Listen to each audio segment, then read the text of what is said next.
കനക് ബുക്കുകളിലെ യൂണിറ്റുകളും യൂണിറ്റ് മാപ്പിംഗുകളും ഉപയോഗിച്ച് പ്രവർത്തിക്കാൻ ഈ വീഡിയോ നിങ്ങളെ സഹായിക്കും.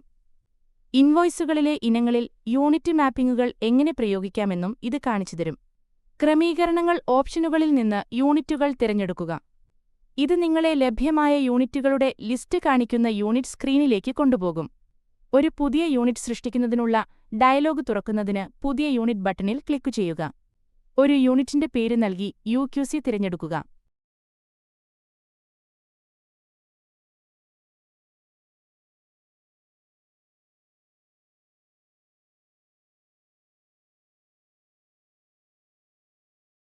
യൂണിറ്റ് സൃഷ്ടിക്കാൻ സേവ് ബട്ടൺ അമർത്തുക.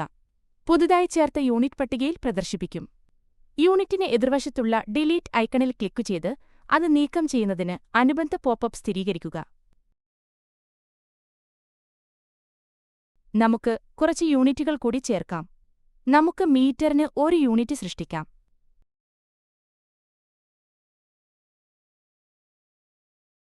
നമുക്ക് സെന്റിമീറ്ററിനായി മറ്റൊന്ന് ചേർക്കാം.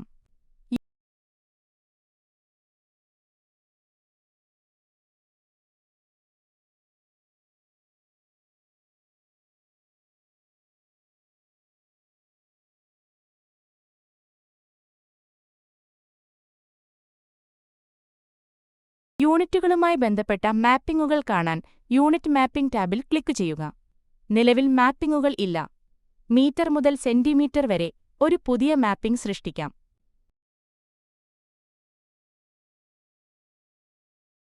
പ്രാഥമിക യൂണിറ്റ് മീറ്ററായി തിരഞ്ഞെടുക്കുക. സെക്കൻഡറി യൂണിറ്റ് സെന്റിമീറ്ററായി തിരഞ്ഞെടുക്കുക. 1 മീറ്റർ 100 സെന്റിമീറ്ററിന് തുല്യമായതിനാൽ ഘടകം 100 ആയി നൽകുക. മാപ്പിംഗ് സൃഷ്ടിക്കാൻ സേവ് ബട്ടൺ അമർത്തുക. പുതിയ മാപ്പിംഗ് പട്ടികയിൽ പട്ടികപ്പെടുത്തും.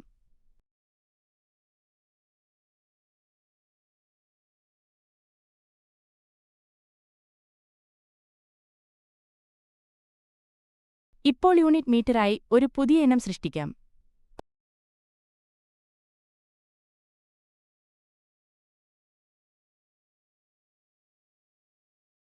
പട്ടികയിൽ നിന്ന് മീറ്റർ തിരഞ്ഞെടുക്കുക.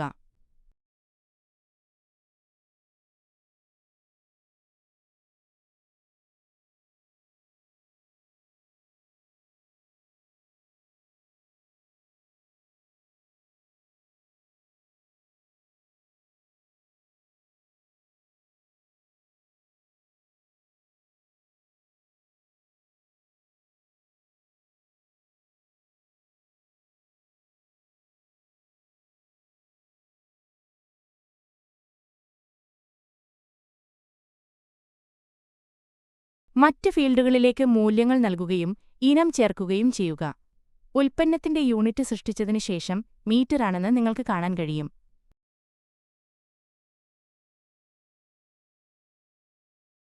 പുതുതായി സൃഷ്ടിച്ച ഇനത്തിനൊപ്പം നമുക്കൊരു പുതിയ ഇൻവോയ്സ് സൃഷ്ടിക്കാം.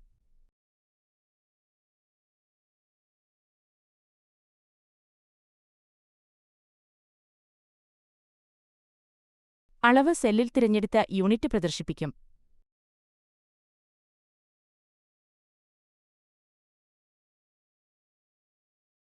യൂണിറ്റിന്റെ പേരും PDF-ൽ പ്രദർശിപ്പിച്ചിട്ടുണ്ട്. നമുക്ക് ഇൻവോയ്സ് എഡിറ്റ് ചെയ്ത് ഒരു മാപ്പിംഗ് ചേർക്കാം. യൂണിറ്റിന്റെ പേരിന് എതിർവശത്തുള്ള എഡിറ്റ് ഐക്കണിൽ ക്ലിക്ക് ചെയ്ത് ലഭ്യമായ മാപ്പിംഗുകളുടെ പട്ടികയിൽ നിന്ന് മീറ്ററിനായി മാപ്പിംഗ് തിരഞ്ഞെടുക്കുക. നമ്മൾ സെന്റിമീറ്റർ തിരഞ്ഞെടുത്തു. ഇനത്തിന്റെ വരിയിൽ നിരക്ക് ഇപ്പോൾ സെന്റിമീറ്ററിലേക്ക് ക്രമീകരിച്ചതായി നിങ്ങൾക്ക് കാണാൻ കഴിയും.